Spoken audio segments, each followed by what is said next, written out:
Welcome to the Blues of Tahoe podcast. Your producers are Ty and Miguel. I'm Brandon Weber. I'm Kai. My name's Francisco. My name's Ty. And for our Spanish speakers out there, we also have a Spanish translator, Miguel. Pues yo me llamo Miguel Ángel Escoto Martínez y pues les quiero decir que estoy muy agradecido de estar aquí. Pues ni sé por qué estoy aquí, pero es un cuarto muy oscuro con un montón de americanos y de veras pues ni sé.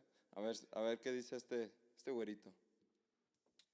For whoever knows what he says, just, Please tell us. yeah, we're a little lost. We're a little lost in that translation, but Thank you, Miguel. yeah, thank you. Thank you very much for that beautiful translation. Con gusto. So we're going to take this away to Brandon. He's going to give us our history of Lake Tahoe. Okay, so what do you guys think of Lake Tahoe? What do you guys think of it so far? So far, my personal experience is I've nearly drowned in the deepest, coldest waters I've ever been in. It was not fun. But then again, we swam in December, so Do you guys False. have I swam in the middle of summer. Do you guys have any background of Lake Tahoe at all before? It's better than Lake Mead. Yes, it's very much better than Lake Mead. The clear waters are very clear, crystal clear to see through. Lake Mead is trash. Keep Tahoe blue and keep it beautiful. I ski there every winter. And if I ever looked at like a green lake, I'd freak out. So I ain't about it. Like Lake Mead, it's a completely green lake. point is, Lake Mead sucks. And then another point is, Lake Tahoe is the best lake I have ever been to, besides the point that I drowned. All right, let's get back to topic with the brief history, please. Okay, so everyone just said how much they love Tahoe. We got to keep this stuff blue. It's first started off. Here's a little slight brief history. We had a bunch of people come to Lake Tahoe. It was first discovered in 1857 due to the gold mines in California. So people started using this place as mills and kind of little place of retirement and vacation. I don't remember the retirement and vacation part. I know that it was very much a workplace that people would live around the lake. But then as we progressed through the time, are you okay, Kay? Anyways, It's Kai. I call him Kay. Anyways, I call him cancer.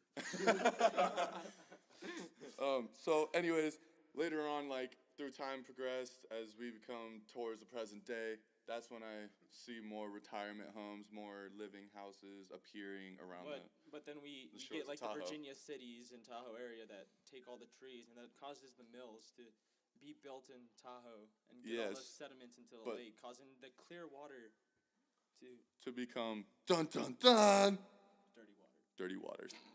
Okay, so we're gonna let Kai take over on the naysayers. So basically, there's not a lot of naysayers for this because, you know, Who hates Tahoe? the libertarians hate Lake Tahoe.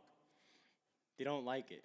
They believe in free market environmentalism, and that does not work. But I do partially see, you know, where they're coming from because, you know, government spending would be, you know, to keep it protected all year round, every single year. It huge to the brim. And like that means higher taxes for everybody, higher taxes for me, and I hate don't want that. taxes. Yeah, we hate about taxes. Everybody hates taxes, but good thing that in Nevada there's no state tax, only federal tax. Yeah. That's the only thing that sucks. So would you say like any students that are listening now would be a naysayer, or how would you change any of the naysayers' minds that are listening now? Keep Tahoe blue, everybody. And don't hate Tahoe. It's the bluest lake out there. My suggestion would be for everybody, like, try not to get the government involved so soon, just because like California already has taxes on everything you can possibly think of. Yeah. And so another tax is just gonna cost even more money for everybody, and then that leads to minimum wage increase. That means And who wants that? this country is No built one! on revolution against taxes. Okay. Sorry for those people listening on headphones right now. Yeah, We kind of just. R.I.P. headphone users. kinda we just kind of broke your don't have eardrums. we don't have control over Miguel. He's just like a wild cannon sometimes. Yeah. Okay. So now let's get to the next part of this podcast before Miguel Before Miguel starts jumps in again. screaming again. So we're gonna go kick it off with the solutions, and Miguel and Ty. Okay. So for our part, we basically were the solutions, as Brandon had mentioned. So our favorite part was learning about the Keep Tahoe Blue organization. They're a nonprofit I organization. love Tahoe. Okay, thank you, Miguel. Our personal hype man. Yeah, our personal hype man right there. But so basically, Keep Tahoe Blue is an nonprofit organization that basically will donate your money. Okay, your hand motions, our viewers can't see. Yeah, okay. You know what? I like to talk with my hands sometimes. It helps me Okay, formulate back- ideas. back to the Back solutions. Okay, back to the solutions. You know, you can't get a little bit off to topic, but so Tahoe Blue, keep it blue. We have some solutions for you. Always wash your watercraft. Okay, Make so- sure it's so- clean and dried. No invasive species, because you know what? That's one of the reasons that Tahoe is not being blue anymore. Okay, when it comes So, to the solutions, fix your stuff. When it comes to the solutions, is it more for what the students can do, or are you trying to get higher officials or people that actually have like a say in the legislation? So Ride the bus. okay, so we're just gonna take a little step back, Miguel. Okay, So back to okay, the question. so back to the question. It's for everybody to do. It's not just state officials. It's not just for students. It's not just for citizens of Tahoe or Reno or Sparks or Carson City and Virginia City or any surrounding area of Tahoe. It can be done by anyone, especially if you pick up your trash, clean your watercraft, don't let any invasive species, including animals, fish, insects, any aquatic, anything. Plants. Plants are also another invasive species. You know what? No. Okay, so other than our podcast doing this to kind of get the voice out for Tahoe for the students, is there anything that you guys brought to the table for solution-wise on, let's say, we already have what you guys said that people should start doing, the students should start doing, is picking up trash, making sure cleaning up after themselves after the lake. Do you guys have anything else, like more research on the lakes, anything like that? I got something. So, research shows that climate change is proven.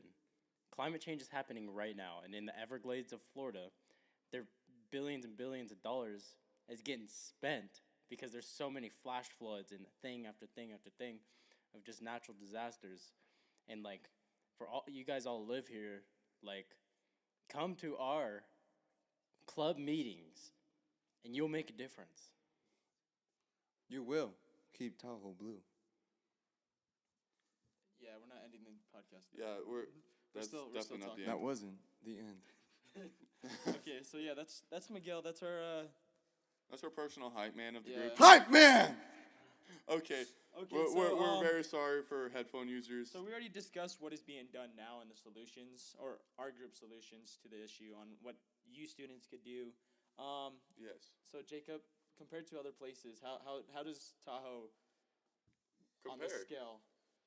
On a scale of 1 to 10, where would you put Tahoe compared to other places around the world? Okay, but what's that scale of 1 to 10? Is it It's okay. 1 is being very minimal, like there's not that much problems.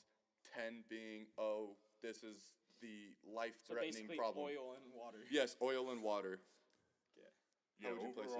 overall Tahoe does pretty well as far as keeping it blue. We've legislature and people have actually stepped up quite a bit compared to like the New York lakes that are butt ugly. But yeah, I would say we're probably like about an 8, but that's Okay, an so- arbitrary number. Compared to like people that actually live here, like Miguel, how would you compare Tahoe to Pyramid? Because if we compare it to like down in Vegas, compared to Lake Mead, it's not the best. Or Tahoe's way better in condition. So, like, comparing Tahoe to Pyramid Lake, I think there's a big difference. Tahoe is more clean. There, you don't see as much trash or anything, while Pyramid is less protected. Although it is like a reserve and everything, it's less protected than Tahoe because you literally go and you see the sand and everything, but you see cans or bags of chips and all that. While in Tahoe, everybody around there gets mad if they see a piece of trash and they'll pick it up and everything. So the community is more brought together in Tahoe than in Pyramid, and that's because in Pyramid you could really like party more and drop all your trash and nobody would say anything. So would this be due to the residents of Tahoe? Because as you look at Tahoe compared to Pyramid, there's more people that live on the shoreline of Tahoe than Pyramid. Yes, that is very true. I would say that it's also because Tahoe is a federally funded and protected lake by the National Forest Association. By it's a national forest, so we have to protect its beauty no matter what. Okay. So now that we discussed about different, just a brief history, naysayers, what our group's doing, and compared to other lakes, okay, here comes the real question, guys. Who owns Lake Tahoe, California or Nevada? Uh-oh. California. I do. Okay, yeah, Miguel owns it. That's who owns it. There's no debate. That's the end of debate. No, I'm just kidding. Actually, if any of you guys know who owns Lake Tahoe, like, let us know because we're pretty curious. Yeah. Because both of the states come together and they create this legislation for the lake, but they really don't establish who owns or like not owns, It's but kind- has it's kind- most control of it. Honestly, I'm gonna say it's like joint custody of a child. The child is Lake Tahoe, and its parents are split up between California and Nevada. Oh, you must be used You to know, that, Ty. Yeah. I could see that. I kind of see it as like international waters. Like, there's not. It's like, not any international laws. waters. There's It's no laws. It's like state waters, honestly. Yeah, it's not like, But like once you cross like we're the gonna get a bunch of, like, Nevada border into the California Chinese side, and like people just to like start taking over the lake. International waters. so the Chinese triad. Although I don't think that matters because, you know, keep Tahoe blue. Cali or Nevada. We both No. strive to keep the waters. So you blue. guys are basically saying that the people own Tahoe. Yes, Yeah, the there's people there's own no real Tahoe. argument like Cali or Nevada owns Tahoe, you know? We're both keeping it blue. We're both like watching out for all of this. And yeah. Like there's no argument. There shouldn't be any argument, you know, between these two beautiful states. Although Nevada's a little more beautiful because you know Cali y'all guys drowning just- in some smog up in there, right? Yeah, y'all just had this big fire that just burnt like 97. Y'all 100% hot of your- all the time. Okay, so the next part of this, so where would you guys recommend going to Tahoe for our student listeners? It depends on really where you want to go. I would say Kings Beach. Yeah, I personally like Kings Beach. Kings myself. Beach is a really great place, but then there's also a bunch of other spots that I can't remember off the They're, top of they're my. more like other spots are more exclusive compared to. Okay, it's more exclusive compared to other places in Tahoe, but Kings Beach is one of the most popular ones. Do you guys have any other locations of Tahoe? The lake. The lake. Truckee. Pearl Harbor. Wait, no, it's not Pearl Harbor. It's Sand Harbor. Sand Harbor. There you go. Not Pearl Harbor. So what about Sand Harbor that stands out? Because I know Kings Beach, they have different little restaurants, ice cream shops, and like. Well, Sand Harbor is a little more hidden, and the sand is softer. You could say. It's also very beautiful. The waters around Sand Harbor are crystal clear. Like you can see down to They the bottom of the- really are. to the lake's floor. Yeah. It's super great. It's one of the many lakes that you could see like really far. You could see really far in to the water by opening your eyes, and like that's it. You know, it's not polluted by chlorine or other. So you're saying you can Other open, things. you can at least open your eyes and. Yeah, there you go. You could open your eyes and you could see how far away into the lake. Okay, so. Back to the important information. If you're interested in keeping Tahoe blue, we have a meeting every Wednesday at 6 p.m. on the 4th floor of the Joe. We'll be discussing volunteer programs and where we'll meet in Lake Tahoe and the times. Yeah, we accept any donations to the club. If you can't be there and volunteer, we accept donations to help fund volunteers.